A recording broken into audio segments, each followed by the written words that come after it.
More AEW talent not renewing contracts, plus AEW reacts to reports of disappointment over their TV deal. And have WWE spoiled the Clash at the Castle ending? It's all in the Cultaholic wrestling news right now. So yesterday we talked about Mark Henry's AEW contract expiring. The two sides have parted ways. We've added at least two more names to the list of people who are saying farewell to AEW. The first one being Jake Hager. Bodyslam.net confirming their sources confirmed to them that AEW star Jake Hager's contract recently expired and he did not re-sign with All Elite Wrestling, making him a free agent. It was also noted to them that the decision was believed to be mutual. Now, of course, he's been around since pretty much day one. No, he wasn't on the very, very first show, but he was on the first Dynamite, October 2nd, 2019, as part of the Inner Circle. Obviously went on to do Jericho Appreciation Society when that formed, and then he just very much fell off the radar after that, kind of went by the wayside, didn't he? His last match in AEW was a loss to Roddy Strong on the Feb 23rd episode of Rampage, but from one shooter to another... Mwah, seamless. Arn Anderson! He's going to spill that contract all over the concrete. He's pulled out the Glock and he's pulled out the company. Arn Anderson has revealed on his podcast that the last day of his AEW deal is May the 31st, and he will not be staying on with the company. He said on his podcast that he wanted to spend more time with his son. He said, the limited time that I have left, I want to spend with Brock, because I think Brock has aptitude and attitude, and I think he'll be a big player for somebody. I just got to get him some experience, and that's where I'm going to devote my time. And if he comes along like I think and I hope he will, it'll be sooner than later. So I just wanted to say thank you to Tony. I just want to say thank you, he carried on. I appreciate everything, and that goes to everybody that works there. All my friends, Tony Schiavone, JR, all those guys, all the talent, Dean Malenko, Billy Gunn, all that crew, Jerry Lynn, everybody was great. So I just want to say thank you, and I'll see you down the road. Now, does he want to spend time with Brock, or are the rumors true and he wants to spend time with his actual son, Cody Rhodes? Yeah. See, I was going to say he wants to spend time with Brock, and Brock Anderson is going to go, oh, Dad, I'm so excited to spend time together. And I was like, nah, mate, Brock Lesnar. I'm going to go see him on his farm. But the Cody Rhodes thing is an interesting one, because obviously Cody's over there, and he's even hinted recently about wanting to have an old school manager. I don't know. I can see it working, but at the same time, they'd have to be careful not to retread a lot of the same ground. But I'm not exactly going to be mad in seeing more Arn Anderson in 2024. No. Especially if it gives him enough time as well when he's not on TV to be spending time with his son. But Jake Hager's the interesting one. I don't know what's next for him in terms of like wrestling. I think he could pretty much slot back into any company he liked, but I think I guess at least he got to redefine himself in AEW. It felt like he was he was used in a very particular way in WWE, and it felt like he was somebody who I was like, I don't really know if this is going to gel, and quite a lot of it, I was like, you know what, fair play. So, Do you know where I'd like to see him? Where? TNA.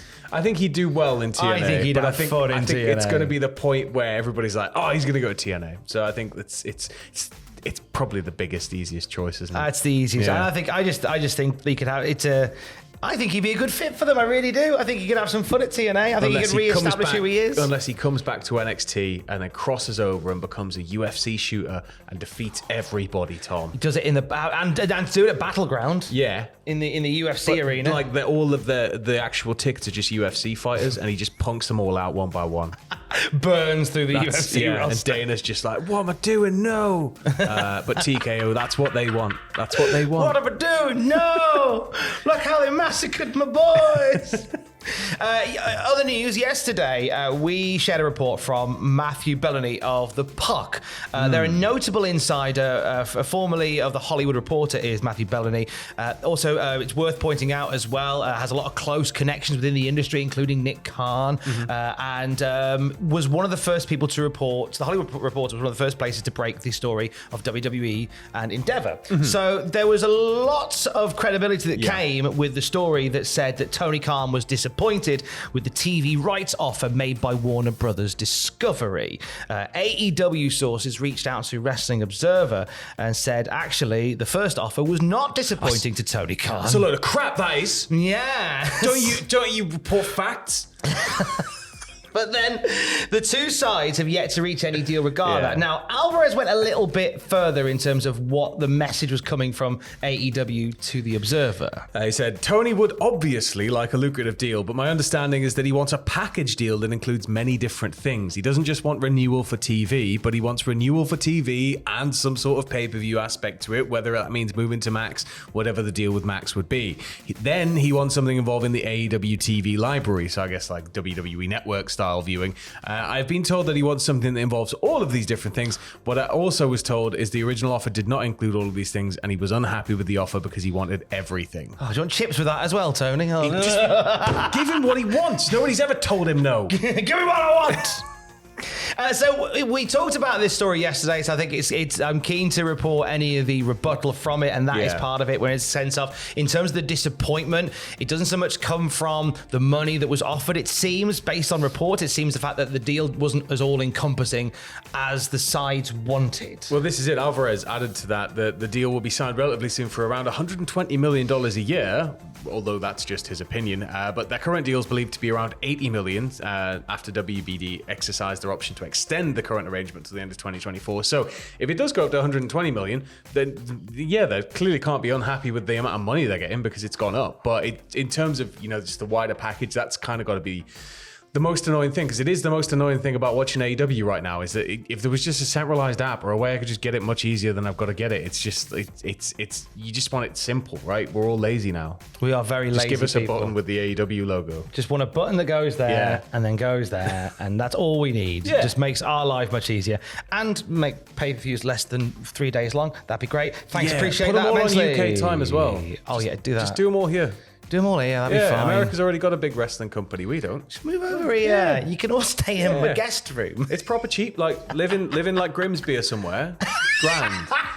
All the fish you can eat. The AEW roster living in a flat in Grimsby. Yeah. That is a sitcom waiting to happen. It's only for 4, but there's 15 beds in there. That's Tony's making them he's making them really want it. They can all stay there. Jeff can stay at mine. Yeah. Jeff can stay at mine. Best friend Jeff Jarrett. We can stay up late swapping manly stories, and in the morning I'm making waffles.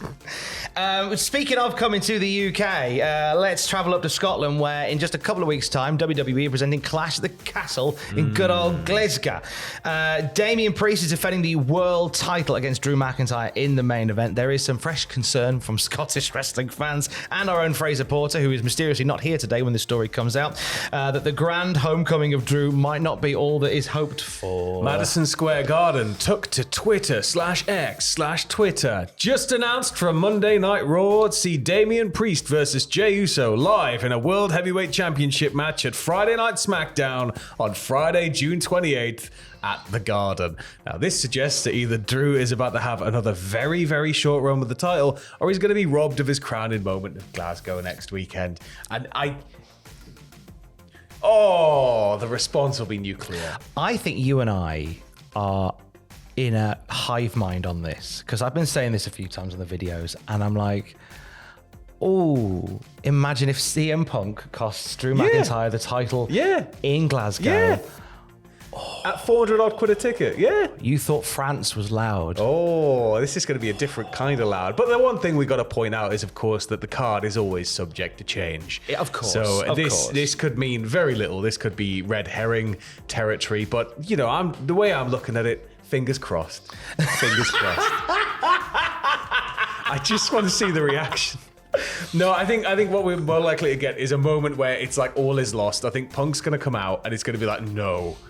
And then something else is going to happen to kind of right the wrong of Punk coming out, and Drew's going to win. I can't see Drew losing in Glasgow. I know what they're going to do. But I think there's going to be the ultimate rug pull where it's like, no! I think I know what they're going to do. What? Remember in Cardiff when Drew hit the Claymore? Yeah. Ref was pulled out of the ring, and by a mysterious person took off the hood, and it was Solo Sikoa. Yeah. Do that. Hood off CM Punk. It could be exact same moment. Oh! And then Tyson Fury comes out to sing American Pie. Yes! Oh my God! No. Who can stop Damian? And then at the end of the show, who can stop Damian Priest? Say his name and he appears. The TNA portal is open. At Triple H, book Joe Hendry for Clash of the Castle, you coward. Why not? Let's do it. At Triple H. I mean, I'd love to see it. At Triple H. Book Joe Hendry for Clash at the Castle, you coward. Let's go! Sorry, Drew, you're not getting your moment again. Love you, mate. For the latest wrestling news throughout the day, you can check out cultaholic.com. Stay safe. He's got to win. He's not winning. He's not winning. Stay safe, you cowards. Love you, bye.